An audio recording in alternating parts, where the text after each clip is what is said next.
wa ala alihi wa ashabihi wa man tabi'ahum bi ihsanin ila yaumiddin, amma ba'd. Alhamdulillah, atas izin Allah Subhanahu wa taala kita dapat bermajelis di ruang talim online. Mudah-mudahan majelis ini tidak mengurangi majelis tatap muka. Kita tetap diberikan keberkahan dapat mempelajari salah satu syariat Allah Subhanahu wa taala, dan Allah memudahkan kita untuk mengamalkan apa yang kita pelajari.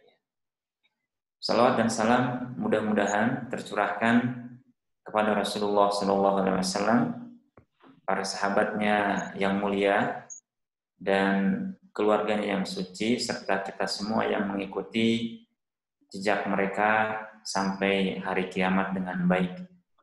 Amin ya rabbal alamin. Jamaah sekalian, para ayah dan bunda Kutab Al-Kafah yang dirahmati Allah Subhanahu wa taala. Alhamdulillah, di kondisi seperti ini Allah Subhanahu wa taala masih memberikan kita berbagai macam kenikmatan, berbagai macam pelajaran yang bisa kita petik, berbagai macam kesempatan yang Allah berikan yang barangkali tidak bisa kita banyak dapatkan di luar kondisi pandemi COVID-19 ini. Salah satu kenikmatan yang Allah Subhanahu wa taala berikan kepada kita di saat-saat sekarang ini adalah kita lebih banyak berkumpul bersama keluarga di rumah. Khususnya di masa PSBB ya.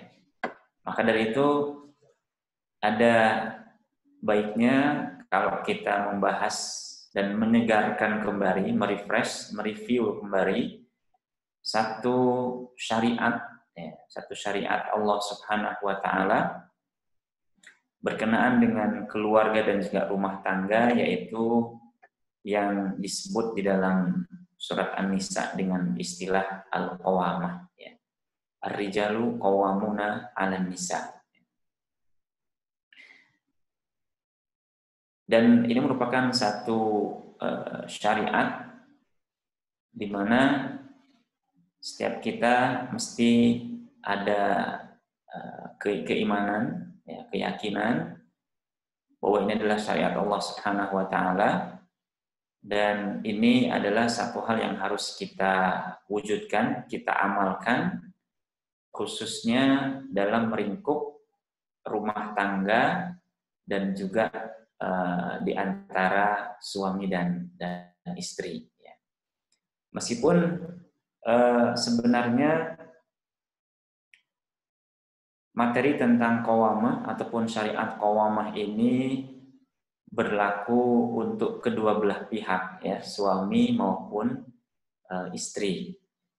Meskipun begitu, tentu yang lebih utama untuk lebih memahami, lebih mengetahui berkaitan dengan qawamah ini adalah para ayah, ya, para al-aba, para bapak. Mudah-mudahan di majelis ini para bapak lebih banyak yang hadir.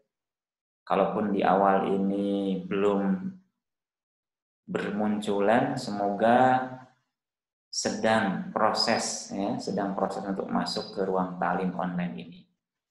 Kita doakan tidak ada halangan, ya, tidak ada uzur, ya, ataupun bahkan mungkin alasan yang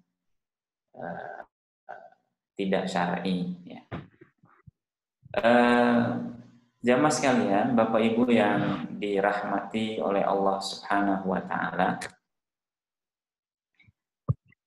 di dalam kita membahas qawamah ini, ya, sebelumnya bahwa ayat yang berkenaan dengan qawamah ini Allah SWT sebutkan di dalam surat An-Nisa ayat ke-34. A'udzubillahi minasyaitonirrajim. Ar-rijalu qawwamuna 'alan nisa bima faddalallahu ba'dahum 'ala ba'd wa bima anfaqu min amwalihim. Terjemahannya kira-kira laki-laki dalam kurung suami, ini standar terjemahan. Suami itu qawam, pemimpin bagi perempuan ataupun istri. Karena Allah telah melebihkan sebagian mereka laki-laki atas sebagian yang lain, perempuan, dan karena mereka laki-laki telah memberikan nafkah dari hartanya. Insya Allah kita pada kesempatan pagi hari ini akan berusaha kita akan membahas, mempelajari bersama hal-hal penting yang berkaitan dengan qawamah. Karena 1 jam barangkali tidak mencukupi untuk kita membahas semua hal berkaitan dengan qawamah, tetapi minimal hal-hal yang menjadi inti dan penting dalam pembahasan qawamah mudah-mudahan bisa kita pahami di majelis pagi hari ini. Sekali lagi, para asatidzah mungkin bisa mengundang kembali para ayah, para bapak untuk bisa belajar bersama, karena ini majelisnya adalah dalam rangka tawassaw bil haq dan tawassaw bis sabr, dan agar supaya manfaatnya bagi keluarga besar Kutab Al-Kafah bisa lebih besar. Pertama, mari kita lihat arti qawamah secara bahasa. Saya melihat dari berbagai macam kamus bahasa Arab yang ditulis oleh para ulama bahasa. Saya temukan setidaknya ada 8 makna secara bahasa untuk kata al-qawamah. Dan arti secara bahasa ini menjadi satu modal, satu pijakan yang sangat penting untuk kita memahami qawamah selanjutnya. Baik itu qawamah yang disebutkan di dalam ayat ataupun qawamah yang disebutkan di dalam hadis-hadis Nabi SAW. Di antara makna qawamah atau siapakah seorang yang qawam itu, ada 8 makna. Yang pertama adalah al-qiyam, berdiri, yaitu lawan kata dari duduk. Jadi orang yang qawam itu adalah dia yang berdiri. Dia tidak duduk, dia tidak duduk berpangku tangan, dia tidak duduk berleha-leha, dia tidak duduk santai. Sementara orang lain yang berdiri. Tetapi seorang qawam adalah dia yang berdiri sementara orang lain duduk. Dia yang berdiri melayani, memberikan bantuan, memenuhi kebutuhan sementara yang lain duduk. Kemudian makna yang kedua adalah adil, teguh dan istiqomah. Adil, teguh dan istiqomah. Atau makna yang kedua kita singkat dengan adil saja dan istiqomah. Kemudian makna yang ketiga adalah seorang yang qawam adalah orang yang teguh memegang suatu urusan. Jadi seorang dikatakan qawam menurut bahasa Arab, menurut orang Arab adalah dia yang teguh memegang urusan. Kemudian yang keempat adalah berhenti dan kokoh. Berhenti dan kokoh, dalam arti tidak tergesa-gesa, kemudian kokoh. Berdiri, kemudian adil, kemudian teguh, memegang urusan, kemudian juga kokoh. Arti yang kelima adalah mengelola suatu urusan dengan baik. Mengelola suatu urusan dengan baik. Itu yang disebut dengan al-qawam. Kemudian yang keenam adalah tuan Artinya qawam itu adalah seorang tuan atau seorang pemimpin dari suatu urusan atau seorang pemimpin dari suatu kelompok. Ya. Kemudian makna yang ketujuh adalah memikul beban yang berat. Jadi seorang yang qawam adalah seorang yang sanggup memikul beban yang berat. Ya. Kemudian yang kedelapan, mengelola urusan. Tadi mengelola dengan baik. Ya. Yang kedelapan, mengelola suatu urusan atau mengelola harta atau mengelola suatu wilayah. Ya, suatu wilayah. Itu namanya seorang yang qawam. Jadi ada 8 makna secara bahasa kata qawam yang dikenal oleh orang Arab ketika itu yang menjadi pondasi, ya, modal dasar kita nantinya bisa memahami syariat qawamah yang Allah Subhanahu wa taala tetapkan untuk laki-laki atas kaum wanita. Saya ulangi bahwa mana kedelapanannya adalah yang pertama adalah berdiri, lawan dari kata duduk, kemudian adil, kemudian teguh memegang urusan, kemudian berhenti dan kokoh, kelima mengelola suatu urusan dengan baik, keenam tuan dan pemimpin suatu urusan, ketujuh memikul beban yang berat, dan kedelapan mengelola suatu urusan atau harta atau suatu wilayah. Kita lihat bahwa makna secara bahasa qawamah ini memiliki makna yang cukup luas, ya, makna yang cukup luas, dan makna tersebut semua menunjukkan bahwa ketika Allah Subhanahu wa taala menyebutkan ar-rijalu qawwamuna 'alan nisa, maka laki-laki adalah pemimpin. Laki-laki adalah pemimpin dan laki-laki harus dididik menjadi seorang pemimpin. Skup yang paling kecil adalah pemimpin rumah tangga dan yang paling luas adalah pemimpin suatu wilayah ataupun memimpin suatu urusan yang cukup besar. Sehingga kudratnya laki-laki itu dia adalah memimpin, ya. Dia memimpin, tidak boleh dibelokkan dari kudrat ini.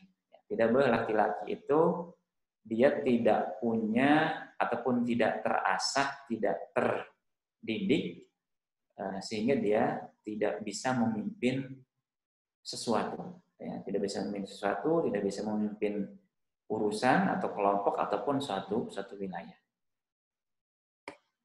Setelah makna bahasa, mari kita melihat makna secara istilah, ya, atau makna secara syariat. Secara umum bahwa qawamah secara istilah ini adalah seorang suami yang melaksanakan tugasnya, menjaga, membimbing dan mengatur urusan istri dan keluarganya. Lebih detailnya mari kita coba lihat, kita simak pengertian para mufassirin berkenaan dengan qawamah ini, karena kata yang kita temukan qawamah adalah kita temukan di dalam Al-Qur'an, ya. Maka kita perlu untuk melihat perkataan para mufassirin dalam hal ini. Imam At-Tabari mengatakan bahwa maksudnya adalah laki-lakilah yang sanggup menjadi pemimpin atas istri-istrinya, mendidik dan meluruskan mereka untuk memenuhi hak Allah dan hak suaminya. Kemudian Imam Ibnu Katsir juga menjelaskan dengan kalimat yang sedikit berbeda. Beliau mengatakan laki-laki sebagai qayyim atau qawwam artinya adalah laki-laki sebagai pemimpinnya, ketuanya, kemudian sebagai hakim atasnya, kemudian juga pendidik dan yang meluruskannya jika bengkok. Itu namanya seorang yang qawwam. Saya hanya menyebutkan dua mufassir saja, ya, dua ulama mufassir saja, yaitu Ibnu Jarir dan Imam Ibnu Katsir. Meskipun hampir masing-masing ulama mufassir menyebutkan makna daripada qawamah, tapi insya Allah ini cukup mewakili. Di dalam sebuah bukunya, ya, ada seorang bernama Profesor Dr. Wafa binti Abdul Aziz. Beliau menyimpulkan perkataan para ulama, kemudian membuat satu pengertian dari qawamah. Ya. Beliau mengatakan ini seorang wanita ya yang memberikan pengertian qawamah ini. Artinya adalah suami melaksanakan tugasnya dalam mengatur semua urusan istrinya, menafkahinya, menjaga dan memeliharanya, memenuhi kebutuhan dan maslahat baginya, menahannya berdiam diri di rumahnya, dan mendidiknya di atas kebenaran sebagai amanat di atas pundak suami. Cukup panjang memang pengertian yang beliau jelaskan, tetapi pengertian ini mewakili dari semua pengertian yang disampaikan oleh para ulama. Dan beliau menyebutkan dengan kalimat yang kita lihat sangat tepat ya. Karena mengatakan suami melaksanakan tugasnya dalam mengatur semua urusan istrinya. Menafkahinya, menjaga dan memeliharanya, memenuhi kebutuhan dan maslahat bagi istri dan keluarganya. Tidak lupa beliau menyebutkan menahannya berdiam diri di rumahnya dan mendidiknya di atas kebenaran sebagai amanat di atas pundak suami. Ayah bunda yang dirahmati Allah Subhanahu wa taala, dari pengertian para ulama kita bisa simpulkan bahwa makna istilah ini tidak jauh berbeda dari makna bahasa ya. Karena bahasa menyebutkan dia seorang pemimpin yang mengatur mengelola urusan dengan baik ya, adil, kemudian dia juga sanggup untuk memikul beban yang berat. Dan pengertian qawamah secara istilah isinya adalah semuanya adalah beban yang berat bagi siapa? Bagi suami. Maka qawamah ini bisa kita pahami juga bahwa qawamah ini adalah taklif, ya, beban, bukan kemuliaan atau bukan hak istimewa suami atas istrinya. Yang dengan hak istimewa itu seorang suami bertindak dan berlaku sesuai dengan keinginannya. Tetapi sekali lagi bahwa qawamah ini adalah betul-betul merupakan taklif, ya, syariat yang ditaklifkan, dibebankan kepada para suami. Maka para ummahat ya, yang suaminya belum menyimak, mangga diajak untuk sama-sama bisa menyimak, karena yang bertanggung jawab paling utama terhadap qawamah ini adalah para suami, ya, para ayah. Bukan karena saya menyampaikan, tapi bahwa kita bisa sama-sama saling mengingatkan, sama-sama saling memahami ya, syariat qawamah ini yang sekali lagi para ulama sepakat bahwa ini adalah taklif. Ya. Ini adalah beban. Untuk apa? Untuk kebaikan, ya, untuk kebaikan keluarga. Namun kita barangkali mendapati bahasa para ulama, para mufassirin, ya, bahasanya agak sedikit dalam tanda kutip keras, ya. Bahwa suami itu hakim, suami itu memaksanya berdiam diri di rumah, ya. Suami itu yang meluruskan dan sebagainya, dengan bahasa-bahasa yang seakan-akan bahasa ini melegitimasi pendapat orang-orang yang menginginkan bahwa para wanita ini justru menjadi pemimpin di dalam rumah, ya, menginginkan para wanita menyamai laki-laki di segala bidang, ya, menginginkan para wanita untuk mereka berkiprah lebih besar di masyarakat, karena dengan alasan bahwa qawamah inilah yang menghambat prestasi kaum Hawa ya di dunia ini ataupun di tengah-tengah masyarakat. Dan ini sebagai taklif, namun bahasa para ulama adalah bahasa yang memang harus disampaikan sesuai dengan fungsi dan maknanya, ya. Dan meskipun begitu di dalam syariat, di dalam Islam, hal ini sudah dibarengi dengan syariat lain, dengan adab-adab, dengan akhlak, dengan aturan-aturan rumah tangga yang sudah sangat jelas dalam Al-Quran dan Sunnah Nabi SAW. Maka melaksanakan qawamah ini harus dilandasi atas dasar saling tolong-menolong, kasih sayang, dan juga musyawarah ya untuk mencapai kemaslahatan keluarga di dunia dan juga di akhirat. Di dunia ini tidak ada seorang yang paling qawam daripada Rasulullah SAW. Tidak ada orang yang paling memenuhi kriteria seorang yang qawam selain daripada Rasulullah SAW.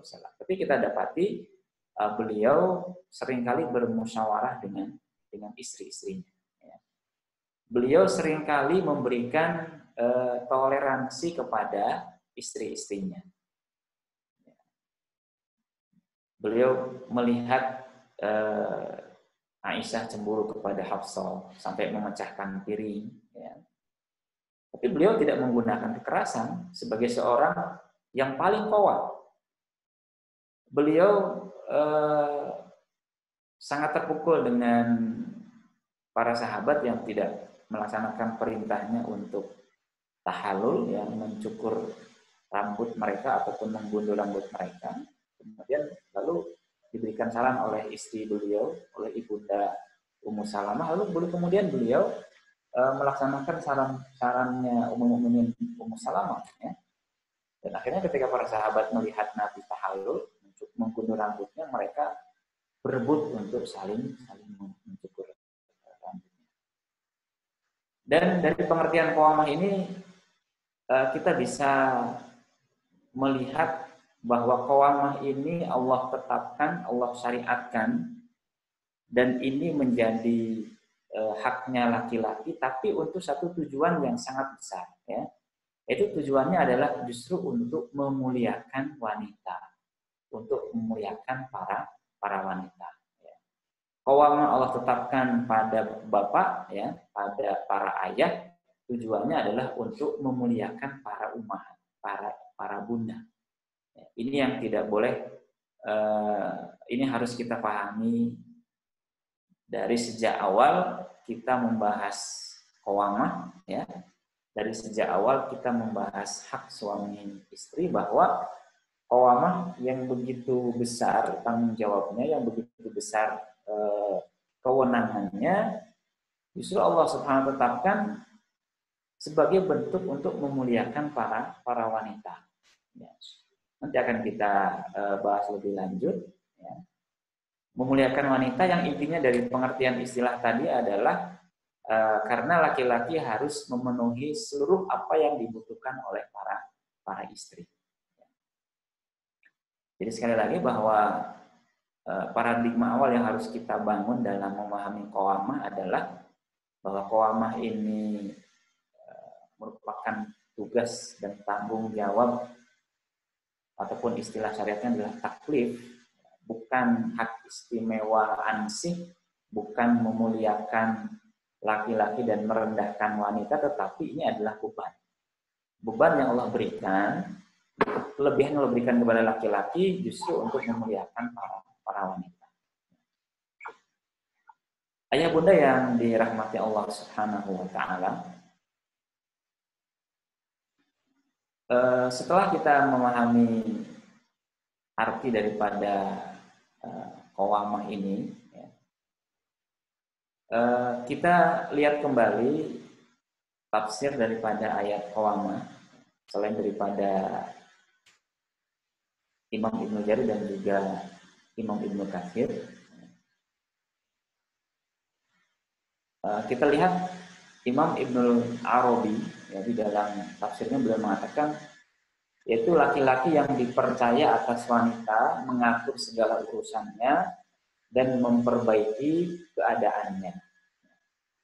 Bagaimana dinyatakan oleh Ibnu Abbas radhiyallahu anhu, oleh karenanya diwajibkan atas wanita mentaati suaminya dan diwajibkan atas laki-laki untuk memberikan mahar, nafkah, dan pergaulan yang baik, menjaga dan melindunginya, memerintahkan istrinya untuk taat kepada Allah, menyerunya untuk melaksanakan syiar-syiar Islam, baik itu sholat, puasa, dan amalan lainnya.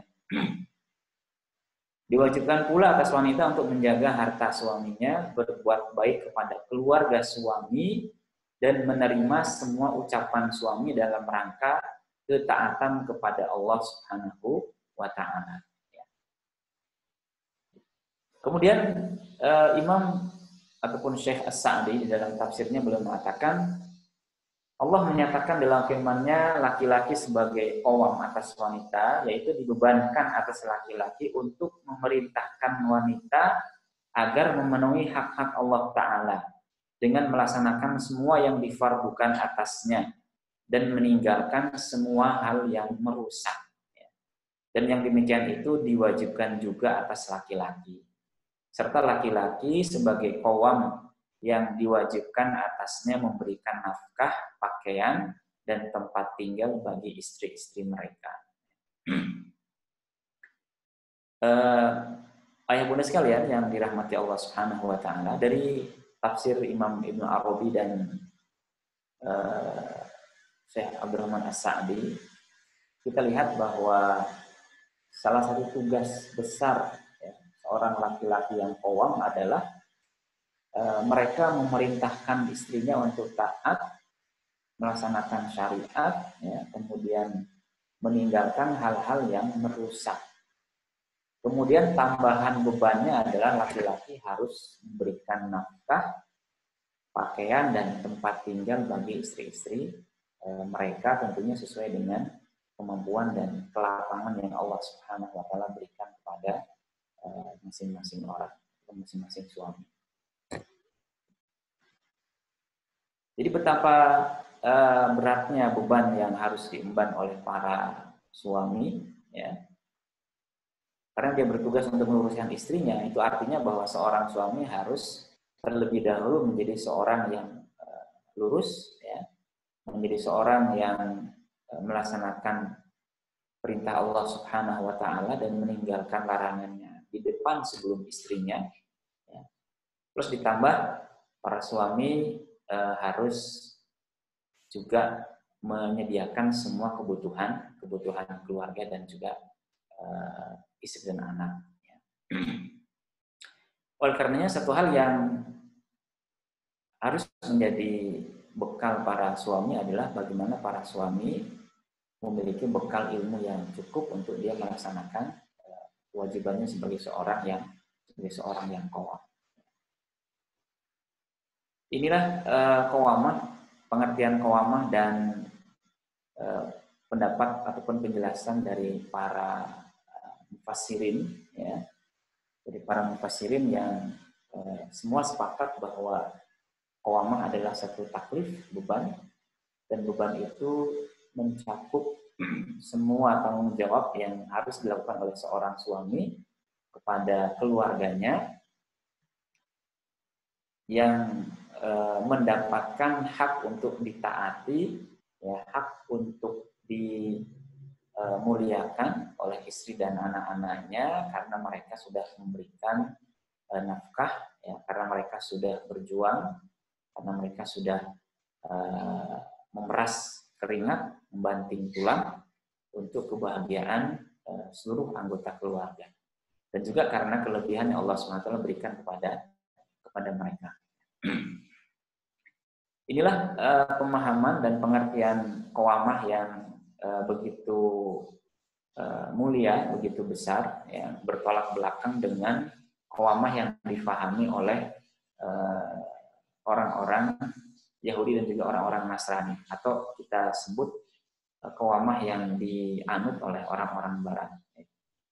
Di dalam Yahudi dan Nasrani bisa kita lihat bahwa mereka menjadikan qawwamah ini adalah hak istimewa para suami, istri sebagai seperti diperbudak oleh suami, apapun yang diucapkan suami harus didengarkan, ditaati, keinginannya harus dituruti, ya, baik itu buruk maupun baik, ya. Dan juga qawwamah menurut Yahudi dan Nasrani, seorang wanita tidak memiliki hak yang diberikan justru oleh Islam, ya, karena qawwamah dalam Islam tidak menghilangkan hak wanita atas dirinya, hak wanita untuk beribadah kepada Robnya, hak wanita di dalam mengelola harta benda yang menjadi milik pribadinya. Ya, bahkan seorang suami tidak boleh mengambil harta milik seorang istri kecuali atas kerelaan istrinya. Ayah bunda sekalian yang dirahmati Allah Subhanahu wa taala, mari kita coba lihat lafaz ayat tentang qawamah ini. Di sini Allah Subhanahu wa taala menyebutkan ar-rijalu qawwamuna 'alan nisa. Ar-rijal qawwamuna 'alan nisa. Kenapa Allah SWT menggunakan kata-kata rijal di sini? Ya. Tentu dari sisi ijaz, ya, dari sisi lafaz Al-Quran ini memiliki satu makna dan juga memiliki satu tujuan. Dan pilihan kata rijal ini sangat berhubungan erat dengan ayat yang lain yang nanti akan coba kita bahas, yaitu ayat yang mengatakan bahwa laki-laki itu memiliki satu tingkat, ya, satu derajat di atas wanita. Walirijali 'alaihinna darajah. Sebelumnya Allah mengatakan walahunna mithlul ladzi 'alaihinna bil ma'ruf, ya. Dan para wanita mendapatkan hak sebagaimana juga mereka dibebankan kewajiban atas mereka. Di dalam kelanjutannya Allah mengatakan walirijali 'alaihinna darajah. Ya.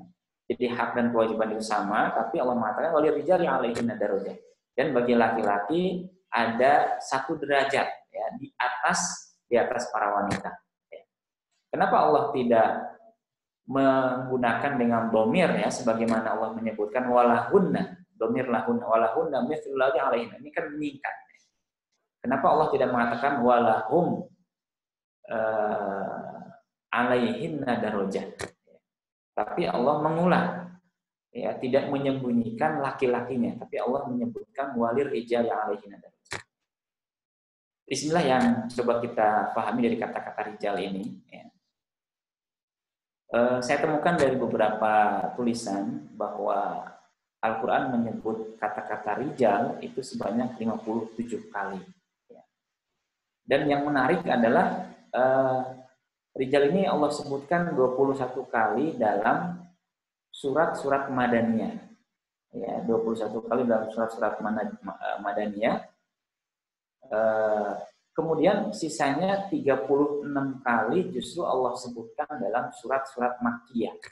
Yaitu surat-surat yang turun di kota Mekah, ya, sebelum hijrah. Jadi 21 kali Allah menyebutkan rijal di dalam surat-surat yang turun di Madinah, sementara 36 kali Allah Subhanahu wa taala menyebutnya dalam surat-surat yang turun justru di kota Mekah.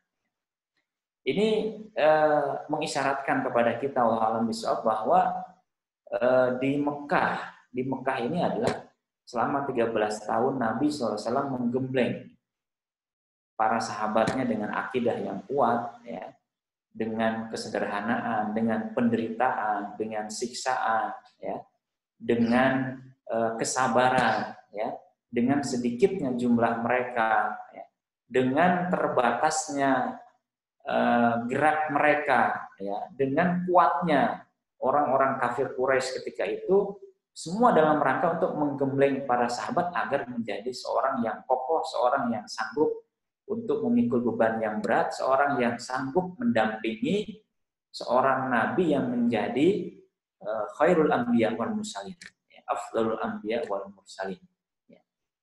Sehingga mereka bisa menjadi rijal, mereka menjadi laki-laki sejati, ya. Maka kalau kita terjemahkan rijal ini adalah laki-laki sejati, ya. Tidak hanya sekedar orang dengan jenis kelamin laki-laki. Dan kalau kita lihat lebih lanjut bahwa Allah SWT menyebut rijal ini selalu dibarengi dengan satu karakteristik, ya, satu karakteristik seorang laki-laki sejati yang sangat baik. Dan kita dapatkan setidaknya ada 6 karakteristik rijal yang Allah SWT sebutkan dalam Al-Quran. Yang pertama adalah ar-rijal qawamun. Ya, rijal itu adalah qawam, yaitu seorang pemimpin dan seorang yang bertanggung jawab. Jadi rijal disebutkan dalam surat An-Nisa yang menjadi pembahasan kita ini adalah dibarengi dengan satu sifat qawamah, ya, kepemimpinan dan juga tanggung jawab. Kemudian yang kedua adalah terikat dengan masjid dan juga mensucikan diri. Ya. Fihi rijalun yuhibbuna an yatatahharu wallahu yuhibbul mutahhirin. Dalam surat At-Taubah ayat 108. Jadi mereka adalah orang yang mensucikan diri, baik itu dari najis yang zahir, yang nampak, ataupun dari perbuatan maksiat dan juga perbuatan syirik, ya. Yang kemudian mereka senantiasa beribadah kepada Allah Subhanahu wa taala. Kemudian yang ketiga, seorang rijal adalah seorang yang tidak dilalaikan dari mengingat Allah dan menegakkan salat, ya. Rijalun la tulhihim tijaratun wala bai'un an dzikrillah. Yaitu laki-laki yang tidak dilalaikan oleh perniagaan dan tidak pula oleh jual beli dari mengingat Allah Subhanahu wa taala dan dari mendirikan sholat dan dari membayarkan zakat. Mereka takut suatu hari yang di hari itu hati dan penglihatan menjadi goncang, ya. Jadi rijal ini tidak dilalaikan oleh jual beli, oleh perniagaan, oleh dunia, dari sholat, zakat, dzikir kepada Allah Subhanahu wa taala, dan mereka juga orang-orang yang takut akan hari pembahasan, ya.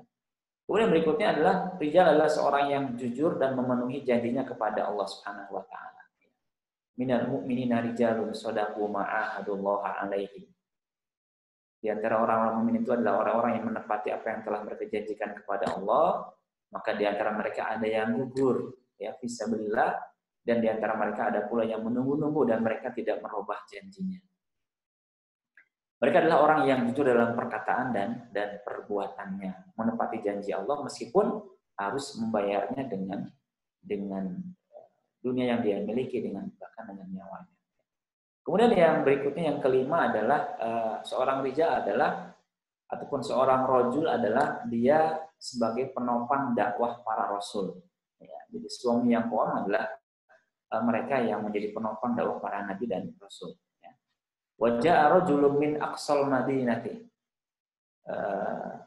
Dan datanglah dari ujung kota seorang laki-laki dengan bergegas-gegas. Ia berkata, "Hai kaumku, ikutilah para rasul itu." Ya. Jadi dia berdakwah kepada kaumnya, ikutilah para rasul itu. Ya. Kemudian yang terakhir adalah yaitu seorang rijal adalah mereka yang memberikan kontribusi untuk agama Allah Subhanahu wa taala, ya. Dalam surat Al-Qasas ayat ke-20 tentang Nabi Musa, Allah mengatakan, "Wa ja'a rajulun min aqsal madinati yas'a. Qala ya Musa innal mala'a." Ya. Dan datanglah seorang laki-laki dari ujung kota tergesa-gesa berkata kepada Nabi Musa, "Hai Musa, sesungguhnya pembesar negeri sedang berunding tentang kamu untuk membunuhmu." Ya, jadi ini memberikan kontribusi dalam rangka memberikan peringatan, ya, menyelamatkan Nabi Musa dan orang-orang yang beriman. Inilah seorang rijal, seorang laki-laki sejati yang Allah SWT sebutkan di dalam Al-Quran. Maka rijal yang qawam adalah rijal yang punya karakteristik khusus, ya, punya sifat khusus, kepribadian khusus seperti yang Allah Subhanahu wa taala inginkan di dalam surat di dalam Al-Qur'an, ya. Dalam hal ini adalah rijal adalah mereka yang qawam. Ya. Maka laki-laki yang kehilangan qawamahnya tentu dia tidak menjadi laki-laki sejati. Ya, itu maknanya seperti itu. Kemudian Bapak Ibu semua, jamaah sekalian yang dirahmati Allah Subhanahu wa taala, ya. Di dalam ayat ini juga ada kata-kata keutamaan, ya, faddalallahu ba'dahum ala ba'd wa bima anfaqu min amwalihim. Ya. Kita pahami sekilas, ya, pahami sekilas makna daripada keutamaan, ya, keutamaan laki-laki ataupun juga keutamaan laki-laki dan perempuan karena masing-masing memiliki keutamaan. Dan nanti kita juga akan coba menyinggung berkaitan dengan hadis Nabi SAW yang menyebutkan bahwa perempuan itu, wanita itu adalah kurang akal dan kurang agama, serta wanita itu diciptakan dari tulang rusuk yang bengkok. Mudah-mudahan dengan membahas hadis itu kita menambah untuk memudahkan kita memahami syariat qawamah yang Allah SWT inginkan. Ada dalam pembahasan kemuliaan dan juga derajat, ya, karena ayat qawamah dengan derajat laki-laki di atas wanita ini tidak bisa dipisahkan, ya. Kita coba akan membahas keduanya. Derajat itu artinya adalah tingkatan martabat, ya, tingkatan martabat yang ada tingkatan di bawah dan juga di atasnya. Sementara keutamaan adalah satu kemuliaan yang lawan katanya adalah kekurangan. Ya, lawan katanya adalah kekurangan. Adapun secara istilah, ya, para ulama menyebutkan bahwa al-fadlu, ya, fadlullah yang diberikan kepada laki-laki adalah karena laki-laki diberikan keutamaan dari sisi akal, dari sisi ilmu, kemudian dari sisi agama, dari sisi keberanian, dari sisi kepemimpinan, kemudian juga dari sisi kemampuan tulis-menulis dan furusiah, ya, kepahlawanan, ya, keperwiraan, kemudian dari sisi persaksian, lalu dari sisi pembagian harta warisan, dan juga dari sisi khutbah, ya, khutbah berbicara di hadapan orang. Ini menurut para ulama. Jadi keutamaan apa yang Allah SWT berikan kepada laki-laki, ini keutamaan seperti ini, ya. Sekian keutamaan yang Allah berikan kepada laki-laki di atas wanita. Namun bahwa keutamaan yang diberikan oleh Allah SWT kepada laki-laki di atas wanita ini bukan keutamaan bahwa setiap jenis laki-laki itu selalu lebih utama daripada wanita, ya. Bahwa segala sesuatu yang berkenaan dengan laki-laki itu semuanya lebih utama, lebih mulia dan di atas wanita, ya. Tidak seperti itu. Karena Allah SWT memberikan hak yang sama antara laki-laki dan wanita dalam beramal soleh, ya. Allah juga memberikan hak yang sama bagi keduanya dalam rangka mendekatkan diri kepada Allah Subhanahu wa taala, ya. Namun Allah Subhanahu wa taala ingin memberikan keutamaan kepada laki-laki, tetapi juga memberikan keutamaan kepada wanita, ya. Maka keutamaan masing-masing ini yang harus kita pahami bersama. Ini yang penting dalam kita membahas masalah qawamah. Sehingga tidak kita dominankan keutamaan laki-laki, ya, sehingga kita melupakan keutamaan para wanita. Sebaliknya juga kita tidak boleh hanya membahas dari sisi wanita, sementara keutamaan laki-laki yang ditetapkan oleh syariat juga kita abaikan, ya. Semua punya keutamaan yang intinya adalah saling melengkapi, ya. Pertama adalah keutamaan laki-laki, ya. Tentunya keutamaan laki-laki selain yang disebutkan oleh para ulama tadi, laki-laki diberikan keutamaan karena mereka diberikan kemampuan untuk mengatur, ya, kemampuan untuk mengatur karena mereka diberikan akal yang penuh, ya, akal yang penuh. Kemudian juga laki-laki diberikan beban, ya, sekali lagi diberikan beban untuk memberikan nafkah kepada istrinya. sebagian orang menyebutkan bahwa ayat Qawamah yang kelanjutannya adalah fassalihatu qanitatun hafizatun lil ghaibi bima hafizallah, ya. Maka wanita yang solehah, mereka yang taat, qanitat, taat kepada Allah Subhanahu wa taala, dan mereka yang menjaga, ya, yang menjaga diri ketika suaminya tidak ada, berdasarkan karena penjagaan Allah Subhanahu wa taala. Ini memberikan satu satu faidah yang sangat mungkin orang lain kurang memperhatikan, ya. Yaitu bahwa di sini Allah justru memberikan isyarat bahwa kalau dibahasakan sederhana, wahai para istri, karena Allah tadi sudah mengatakan masing-masing punya kelebihan, ya. Dan dalam ayat ini Allah mengatakan wala tatamannaw ma faddalallahu bihi ba'dakum 'ala ba'd, janganlah masing-masing kalian menginginkan keutamaan yang diberikan kepada orang lain. Jadi sebagian orang mengatakan bahwa wahai para istri, Anda justru jangan sungkan untuk meminta kepada suami, ya. Anda jangan sungkan untuk dalam tanda kutip bermanja-manja kepada suami, meminta kepada suami, ya. Minta uang belanja, minta dan sebagainya kepada suami, karena memang tugas Anda adalah untuk menjaga. Tugas Anda adalah pada posisi penjagaan.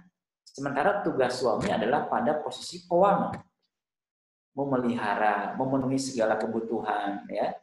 Memberikan nafkah, menyediakan setiap apa yang bisa menjadikan anggota keluarga bahagia, senang, tercukupi kebutuhan. Tugas Anda, wahai para istri, adalah tugas penjagaan. Maka Anda tidak boleh sungkan, tidak boleh ragu-ragu, mintalah kepada suami, ya. Manjalah kepada suami. Maka para wanita ini perlu dilatih untuk bermanja, ya. Manja dalam tanda positif, ya. Bukan manja yang sampai tidak bisa mengurusi rumahnya, tidak bisa memasak, tidak. Tapi dia dididik untuk menumbuhkan sifat feminim yang positif dan baik, sifat manjanya kepada suami, ya, yang dalam bahasa Arab disebut dengan al-ghazal. Al-ghazal itu ya sifat wanita, ya, tabiat wanita manja, ya, itu yang harus ditumbuhkan dalam dia tidak boleh ditumbuhkan sehingga tumbuh kepemimpinan yang mendominasi nantinya di atas suaminya, ya. Dia tidak boleh juga ditumbuhkan sifat kelaki-lakian, ya, sehingga dia bisa menyamai laki-laki, karena secara sunatullah, kata para ulama, ketika wanita ini memiliki sifat kelaki-lakian, dia mencari nafkah, dia peras keringat banting tulang, ya, dia menghandle pekerjaan laki-laki, ya, dia tidak akan bisa kembali menjadi wanita seutuhnya. Maka dia akan menjadi wanita yang punya sifat laki-laki. Ini yang membahayakan. Ini yang terjadi pada masyarakat kita, ya. Sebaliknya, laki-laki ketika dia lebih tumbuh sifat feminisme, maka dia akan sulit untuk kembali menjadi laki-laki sejati. Dia dikhawatirkan bisa menjadi setengah laki-laki, setengah laki-laki, ya. Maka lahirlah ada al-mukhonnas, laki-laki menyerupai wanita. Itulah daripada ketimpangan yang terjadi di masyarakat kita. Jadi kemuliaan yang Allah berikan kepada laki-laki adalah Allah memberikannya akal, Allah memberikannya kemampuan untuk mengatur, ya. Allah menjadikan laki-laki dominan berpikir sebelum bertindak, ya. Dia punya kekuatan, dia punya kesabaran, dia punya sanggup untuk melalui hari-hari yang berat, ya. Dia bisa menghadapi kondisi sulit, ya. Dia bisa menghadapi berbagai macam orang dengan berbagai macam kalangan. Dia bisa berpikir dalam kondisi senang maupun kondisi sulit, ya, termasuk dalam kondisi kita pandemi COVID-19 ini. Inilah ujian daripada qawamah seorang laki-laki. Ini yang saya maksud daripada judul yang kita bahas pada hari ini. kondisi hari ini justru menuntut para ayah untuk menunjukkan kekowamannya di hadapan keluarga dan masyarakat. Apalagi keluarga ini lebih banyak berkumpul di dalam rumah. Ya. Di situ justru kita Allah berikan, seakan Allah berikan kesempatan untuk coba untuk mempraktekkan qawamah kita, mempraktekkan tanggung jawab kita dalam mengatur keluarga, dalam mengajari mereka, menanamkan keimanan, mengajarkan agama kepada keluarga, ya. Menegakkan sholat di dalam rumah tangga kita, karena sekarang berjamaah dan sholat Jumat banyak terbatasi. Mencoba untuk mengatur dan mengelola keuangan, karena makna qawam tadi secara bahasa adalah mengelola harta, mengatur keuangan dengan sebaik-baiknya, penuh kebijaksanaan, hikmah. Ya. Kemudian bagaimana menanamkan takdir kepada keluarga, ya. Sehingga tidak boleh ada satu anggapan pada seorang ayah yang ingin menjadi ayah yang qawam bahwa saya kira ini juga tidak ada sih di antara kita ya, ini mungkin di masyarakat awam, bahwa Ramadan ini adalah Ramadan yang paling sulit, yang paling buruk. Ya, ini adalah Ramadan yang paling buruk yang pernah kita lalui.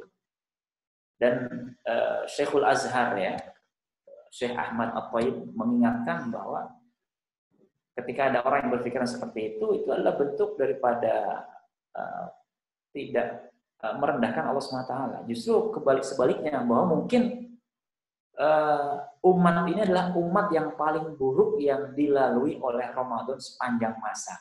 Karena dia tidak bisa mengelola kondisi yang Allah berikan, Allah ciptakan. Ini termasuk daripada rububiyah Allah Subhanahu wa taala. Kondisi pandemi ini tidak bisa mengelola kondisi ini dengan sebaik-baiknya. Maka ini kelebihan yang Allah berikan kepada seorang laki-laki, ya, seorang laki-laki, dan tugas ini secara kauniyah tidak sanggup untuk dilakukan oleh para wanita. Sebagaimana juga kelebihan wanita adalah dia punya perasaan yang lebih dominan. Ya, wanita punya kelemah lembutan, wanita punya perasaan yang lebih dominan.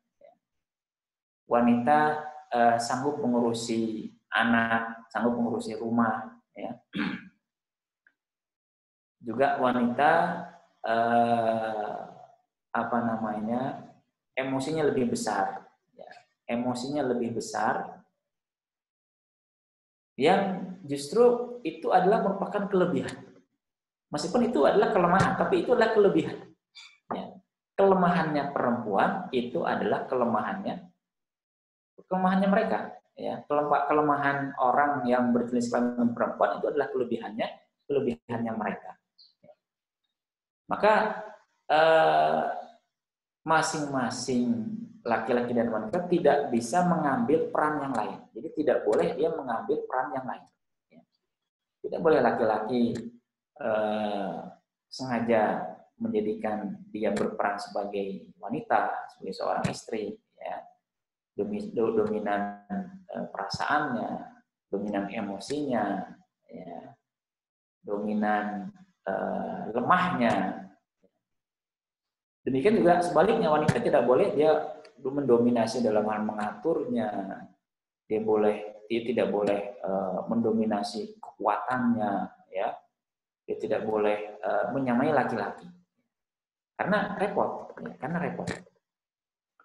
Karena secara sunatullah sepanjang sejarah, kenapa qawamah diberikan kepada laki-laki? Karena secara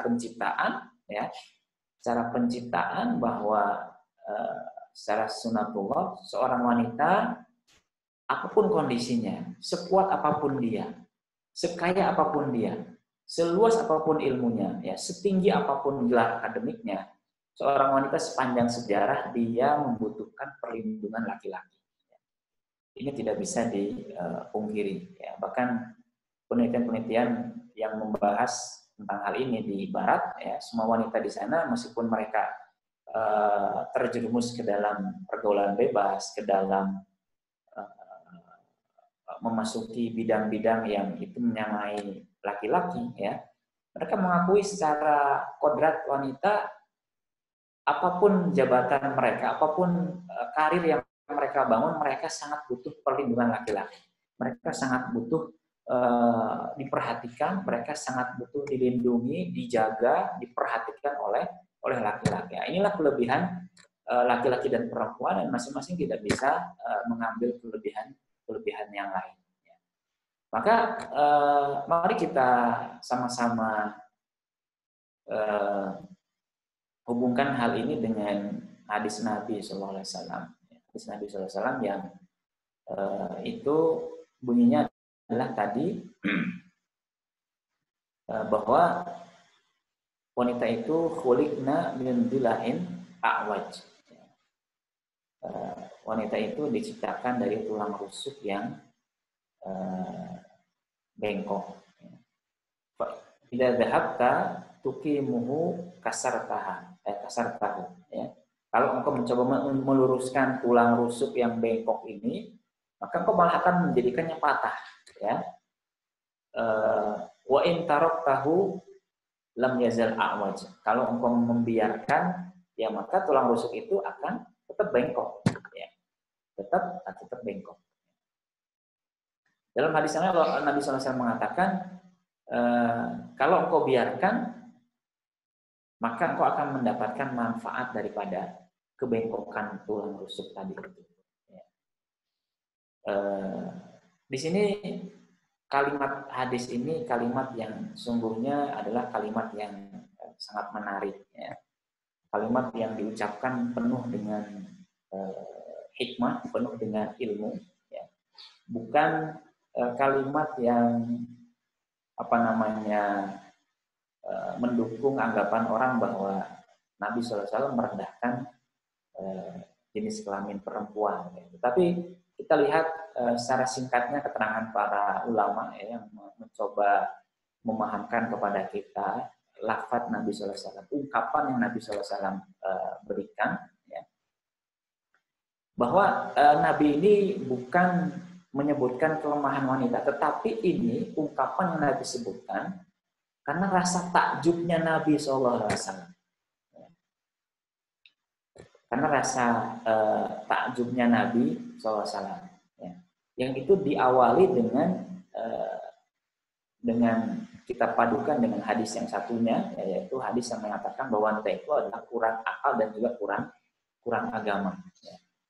Nabi mengatakan dalam Sahih Imam Muslim, riwayat Imam Muslim dari Abu Hurairah, "Mara'aitu min naqisati aqlin wa dinin aglaba lidilubin minkunna." Ya. Aku tidak melihat orang yang kurang akal dan kurang agamanya yang sanggup untuk mengalahkan kekokohan akalnya laki-laki. Ya. Tidak sanggup Nabi tidak melihat ada orang yang mampu untuk memperdaya laki-laki dengan akal yang sempurna, ya, laki-laki dengan akal yang dengan pikiran yang baik dari wanita yang disebutkan adalah sebagai orang yang kurang akal dan kurang agama. Jadi Nabi SAW bukan sedang merendahkan posisi wanita, tetapi ini adalah bentuk takjubnya Nabi SAW, bahwa pada kelemahan wanita secara penciptaan, sekali lagi secara penciptaan yang Allah SWT tetapkan pada penciptaan wanita, karena tadi ayat hadis mengatakan khuliqna min dila'in a'waj, ya, wanita diciptakan dari tulang rusuk yang bengkok. Maka Nabi menyampaikan takjubnya, keheranannya pada kelemahan wanita yang kurang akal dan kurang agama itu punya kekuatan yang sanggup untuk mengalahkan nalar berpikir baiknya laki-laki. Maka betapa banyak laki-laki yang terperdaya oleh kecantikan wanita, ya. Betapa banyak laki-laki yang tertipu oleh jabatan tinggi seorang wanita. Betapa banyak laki-laki yang tergila-gila oleh hartanya seorang wanita, ya. Betapa banyak laki-laki yang terjerumus ke dalam maksiat karena bujuk rayu daripada wanita. Ini adalah kelihayan, kekuatan yang ada pada kelemahan wanita. Maka Nabi SAW menyampaikan ucapan ini untuk keduanya sekaligus, untuk laki-laki dan juga untuk wanita.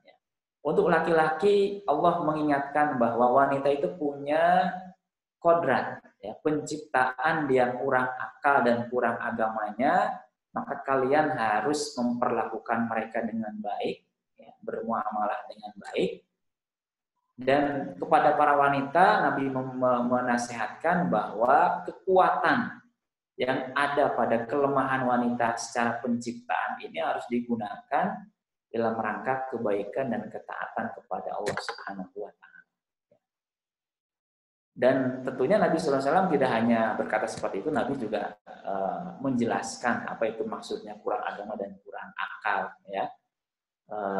Dan justru bahwa penjelasan itu Nabi sebutkan ketika ada seorang wanita ataupun mungkin ini istrinya, ya istri salah satu istri beliau mengatakan, ya Rasulullah, wa ma nuqsanul aqli wa din, ya Rasulullah, apa itu kurang akal dan kurang agama itu maksudnya apa?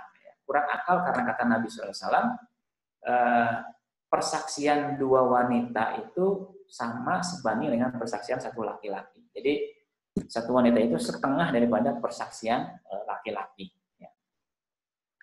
Itu adalah kurang akalnya wanita. Dan kurang agamanya ada karena wanita ketika haid dan nifas dia tidak boleh sholat dan tidak boleh saum. Tidak sholatnya dan tidak saumnya wanita itu adalah perintah Allah Subhanahu wa taala. Jadi ini bukan satu kekurangan, ini bukan satu kerendahan, tapi ya ketetapan wanita dengan kodrat penciptaannya seperti itu, justru Allah memerintahkan di saat haid dan nifas tidak boleh malah untuk sholat dan saum. Ya, kemudian meringankan. Nah, ini juga salah satu contoh, ya. Allah SWT memperlakukan wanita ini dengan baik sesuai dengan kodrat penciptaannya. Allah meringankan, ya, wanita dengan tidak mengqadha sholat tapi mengqadha saum. Karena saum itu menurut syariat wanita sanggup untuk mengqadhanya. Kalau sholat wanita tidak sanggup untuk mengqadhanya. Karena saum itu waktunya juga tertentu. Ya, kalau sholat itu sepanjang waktu, sepanjang hari bisa digunakan untuk sholat kecuali pada waktu-waktu yang dilarang. Jadi ini adalah takjubnya Nabi SAW. Kok bisa wanita yang punya kelemahan agama dan akal itu punya kekuatan yang sangat besar. Ditambah bahwa wanita itu, sekali lagi bahwa wanita itu secara penciptaan Allah takdirkan diciptakan dari tulang rusuk yang bengkok. Ya, maka di sini para ulama menjelaskan dengan sangat baik sekali, ya, bahwa apa yang dimaksud dengan bengkok di situ? Yang bengkok di situ adalah karena Nabi menyebutkan ketika itu dibiarkan bengkok, dia akan laki-laki akan mendapatkan manfaat dari kebengkokannya itu, ya. Tentunya kalau itu di dalam rangka untuk melaksanakan ketaatan dan kebaikan, ya. Maka kita lihat tulang rusuk kita pada manusia, semakin ke atas itu semakin bengkok. Semakin ke atas semakin bengkok kalau tidak salah, ya. Dan semakin besar bengkoknya karena semakin lebar juga tulang rusuknya. Tapi semakin ke atas dia semakin melindungi, ya, semakin melindungi organ tubuh yang ada di dalam. Dan fungsinya tulang rusuk ini tidak bisa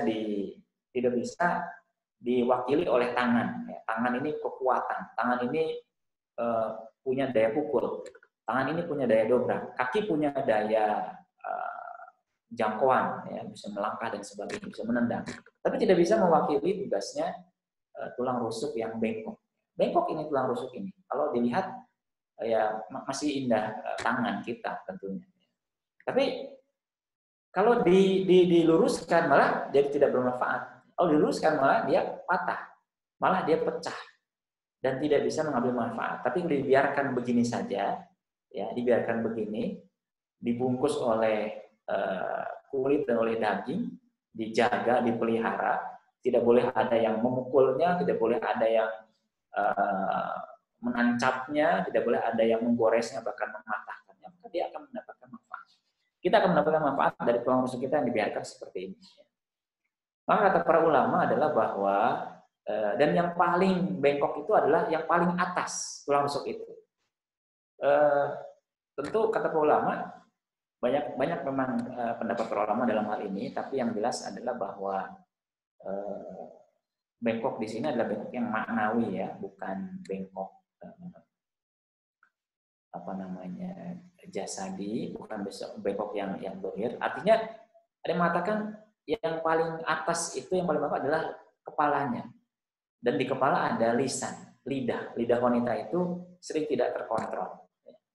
Mereka banyak berbicara, mereka banyak merumpi, karena memang kebutuhan seperti itu ya, karena mereka perasaan yang tidak berpikir terlebih dahulu, tapi berbicara terlebih dahulu, bertindak terlebih dahulu sebelum dia memikir. Itu memang kodratnya seperti itu ya. Dan itu kita harus maklumi, dan itu pasti akan sering kita dapatkan oleh para suami ya, oleh para ayah di rumah. Bagaimana istri-istri kita, ibu-ibu ini yang solehah ini ya, terkadang ucapannya lebih dulu daripada berpikirnya, tindakannya lebih dulu daripada berpikirnya, emosinya lebih dikedepankan dalam bertindak dan berkatanya. Memang seperti itulah kodratnya. Tapi di balik kelemahan itu adalah kelebihannya wanita. Maka setiap kelemahan wanita itu adalah kelebihan yang dimiliki oleh laki-laki. Setiap kelemahan laki-laki itu adalah kelebihan yang ada pada wanita. Maka kata para ulama, sebagai tambahan adalah bahwa bengkoknya seorang wanita itu justru adalah sifat karakteristik kodrat yang paling dibutuhkan untuk melaksanakan tugasnya sebagai seorang hafidhatun lil ghaibi bima hafidhun. Jadi justru bengkoknya wanita yang disebut sebagai tulang rusuk ini adalah justru modal utama yang paling dibutuhkan dalam rangka dia melaksanakan tugasnya. Maka laki-laki dengan kelebihannya dibebankan tugas yang juga berat, wanita dengan kelebihan dan kekurangan sekaligus dibebankan tugas-tugas yang juga berat, yang tidak sanggup dipikul oleh laki-laki yang tidak punya sifat karakteristik yang Allah berikan kepada wanita. Ya.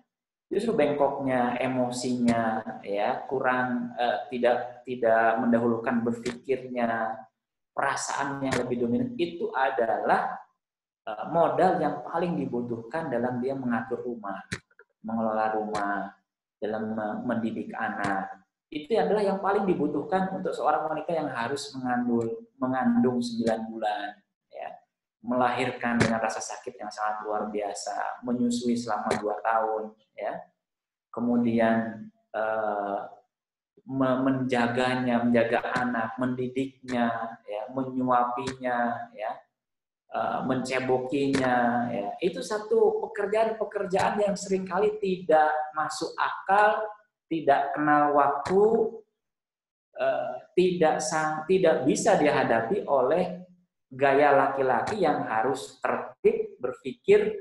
Ya, tidak mungkin ada anak yang butuh makan dia berpikir dulu. Ya, laki-laki tipenya dia akan berpikir dulu.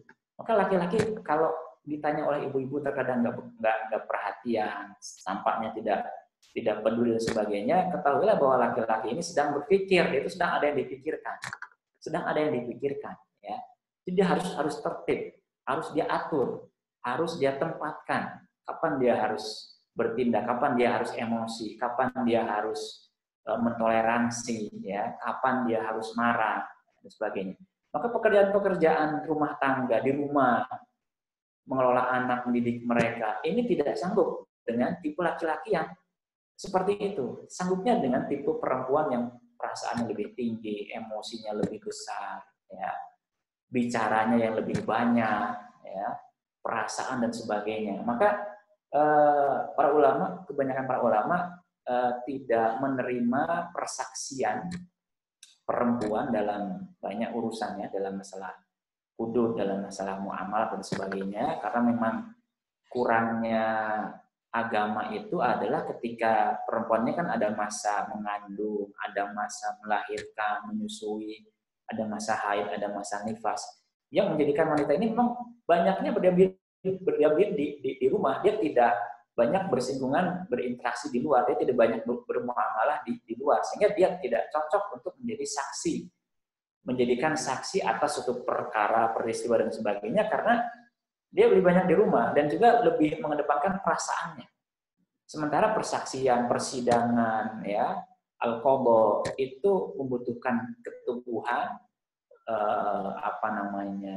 ingatan yang baik, ya, kemudian juga mengelola rasa emosi, tidak memihak dan sebagainya. Ya. Maka ayah bunda sekalian yang dirahmati Allah Subhanahu Wa Taala, justru hadis ini sesuai dengan ataupun ingin menegaskan bahwa penciptaan Allah Subhanahu Wa Taala dengan syariatnya ini sangat sesuai sekali. Allah menempatkan syariatnya, menentukan untuk satu masing-masing ya dengan kodrat penciptaan yang berbeda-beda, ya, sehingga masing-masing tidak bisa mewakili tugas dan peran yang lain.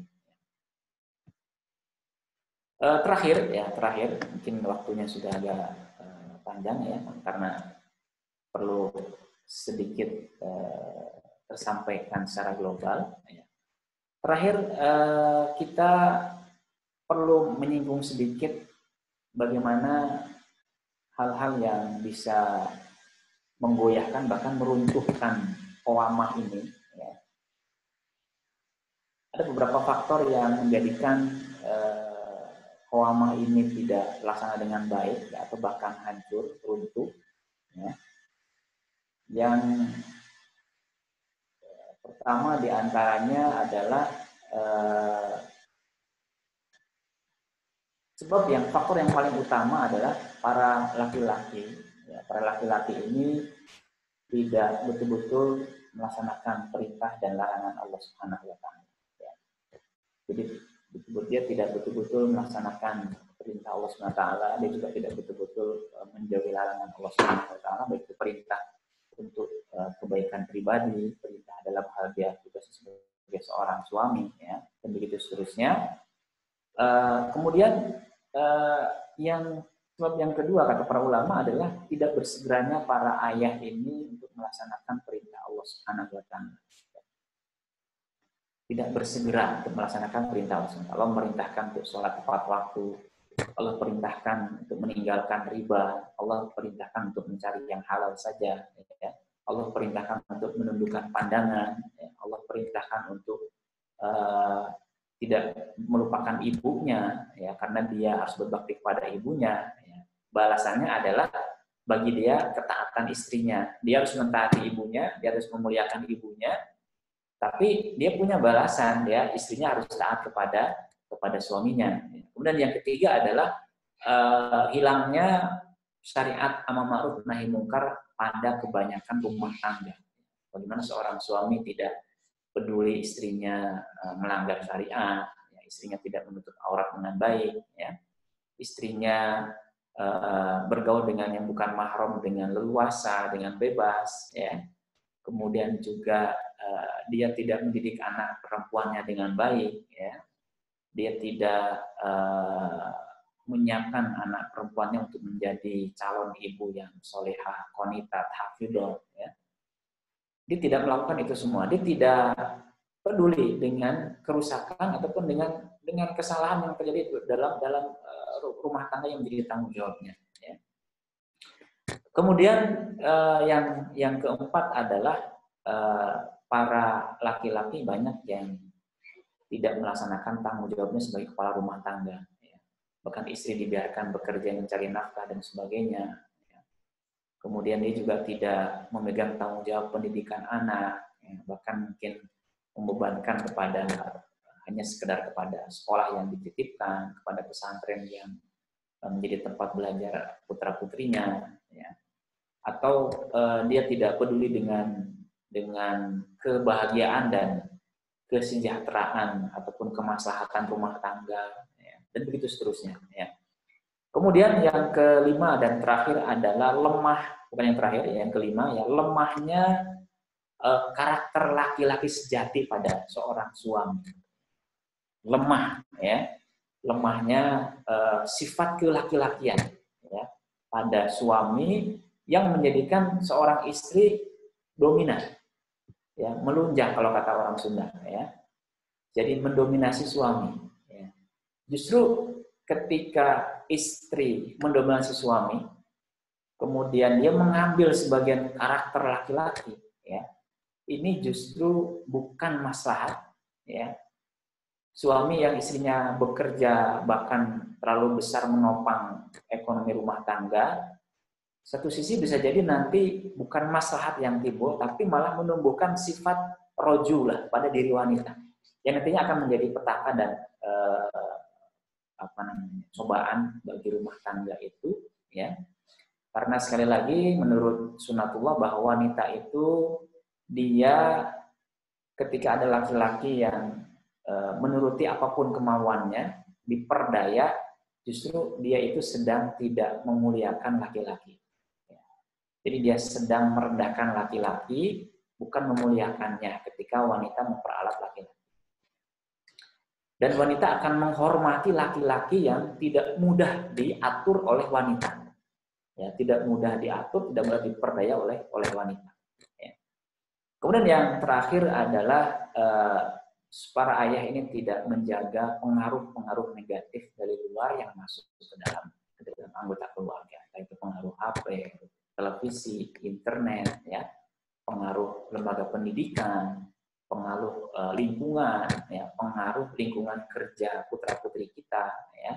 Ini para ayah tidak memfilternya, tidak peduli, bahkan tidak kemudian menjaga pengaruh-pengaruh itu semua. Kemudian yang terakhir sekali, bagaimana agar para ayah ini bisa menjadi seorang qawam, ya, ini yang cukup penting. Ya. Yang pertama adalah mendidik keluarga dengan pendidikan yang baik. Ajarkanlah kepada putra-putri kita apa itu qawamah, ya. Terapkan qawamah itu di dalam rumah kita, ya. Mungkin berkaitan dengan ibadah, berkaitan dengan thalabul ilminya, berkaitan dengan adabnya, berkaitan dengan bagaimana menjaga hak dan kewajiban masing-masing, dan begitu seterusnya. Ya. Kemudian yang kedua adalah mendidik dengan qudwah. Ya. Para ayah harus menjadi orang yang terdepan dalam beribadah kepada Allah Subhanahu wa taala. Para ayah harus terdepan dalam tanggung jawab sebagai kepala rumah tangga. Para ayah harus terdepan dalam berinteraksi dengan Al-Qur'anul Karim. Ya. Para ayah harus terdepan dalam menghargai dan menghormati istrinya ataupun ibu daripada anak-anak di rumah. Ya. Para ayah harus terdepan dalam memberikan hak orang lain. Ya. Sebelum meminta hak dirinya. Ya. Kemudian yang berikutnya adalah masing-masing suami istri betul-betul memperhatikan hak dan kewajiban masing-masing, ya. Kemudian juga menerapkan suami melaksanakan tugasnya al-qawamah, istri tugasnya penjagaan, al-hafidiyah, hafidhah, ya. Menjaga suami ketika pergi, menjaga dirinya, menjaga hartanya, ya. Menjaga anak-anaknya dan seterusnya. Kemudian yang berikutnya adalah menjaga pengaruh-pengaruh negatif dari luar. Kemudian yang terakhir adalah saling ta'awun, tolong-menolong, musyawarah, saling menyayangi, betul-betul suami memberikan kasih sayang yang full, ya, sebelum meminta dikasih sayang ini, betul-betul kasih sayang ini terwujud dalam rumah tangga, saling tolong-menolong terwujud, ya, saling menghargai terwujud, saling memahami kelebihan dan kekurangan masing-masing terwujud dalam rumah tangga, sehingga qawamah itu bisa tegak. Qawamah dengan makna seutuhnya dalam arti suami melaksanakan tugas qawamah, istri melaksanakan tugas penjagaan, ya, atas dasar musyawarah dan kasih sayang serta saling tolong-menolong, ya. Setelah itu dengan izin Allah, qawamah akan bekerja dengan baik, qawamah akan memberikan hasil, memberikan keberkahan, memberikan sakinah, mawaddah, warahmah, memberikan kesolehan pada diri dan juga rumah tangga, dan tentu akan terwujud maslahat dunia dan akhirat kelak. Ya. Ini barangkali yang bisa saya sampaikan pada pagi hari ini, ya, sampai jam 11 kurang. Ya. Mohon maaf agak kepanjangan karena biar kalau ayam direbus tuh biar matang diminumnya enak begitu. Ya. selebihnya secara lengkap materi ini sedang saya tulis dalam sebuah buku. Mohon doa dari Bapak Ibu semuanya di bulan Ramadan ini mudah-mudahan bisa terselesaikan dengan baik dan nanti bisa kita pelajari lebih lanjut. Ya. Wallahu a'lam itu barangkali sederhana berkaitan dengan qawamah, mudah-mudahan bermanfaat dan bisa kita amalkan dalam rumah tangga kita masing-masing. Kurang lebihnya saya mohon maaf, saya kembalikan kepada moderator. Ya, Assalamualaikum warahmatullahi wabarakatuh. Waalaikumsalam warahmatullahi wabarakatuh. Terima kasih kepada Ustadz Yazid atas pemaparan materinya. Mungkin karena waktu tinggal 4 menit lagi, Ustadz. Ini juga ada Q&A, satu pertanyaan. Mungkin bisa dijawab, Ustadz. Ini ada pertanyaannya. Assalamualaikum warahmatullahi wabarakatuh. Kalau wanita menikah dengan seorang laki-laki kafir, apakah ini kurang akal juga? Atau gimana, Ustadz? Ya, baik. Bisa dijawab. Wanita menikahi laki-laki kafir ini bukan kurang akal, tapi ini melanggar larangan Allah Subhanahu wa Ta'ala. Ya.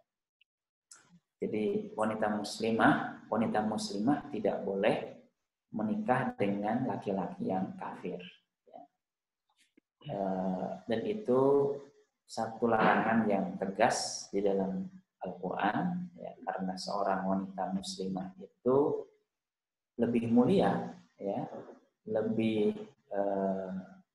mulia, dan dia muslimah, tidak boleh dia di bawah laki-laki yang kafir, lebih dia di bawah orang yang kafir.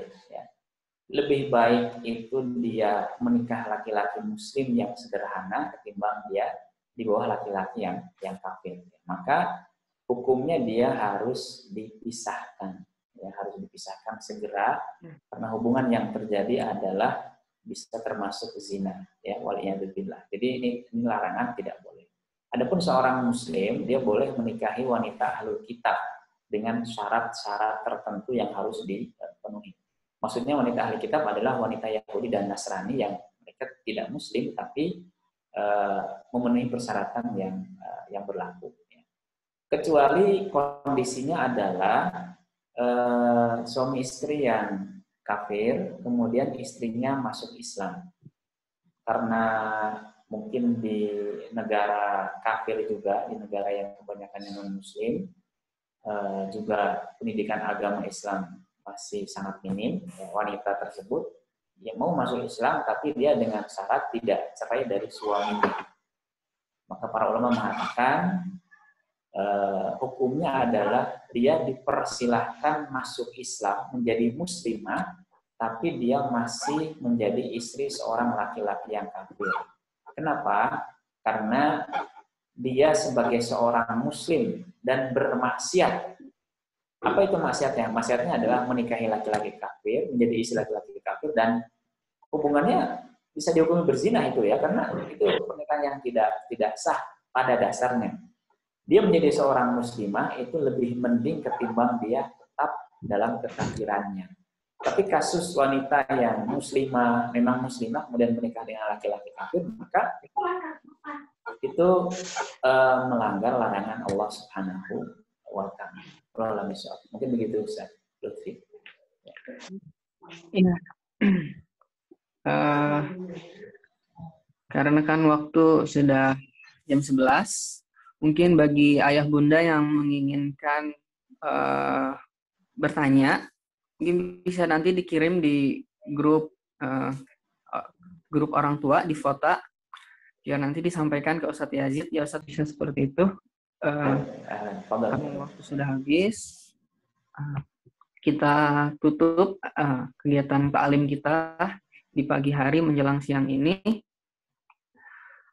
Sebelumnya terima kasih kepada Ustadz Yazid Abdul Alim, juga kepada Lembaga Tarbiyah Islamiyah, kepada Yayasan Fastaqim, dan juga kepada Mustami atau jamaah sekalian.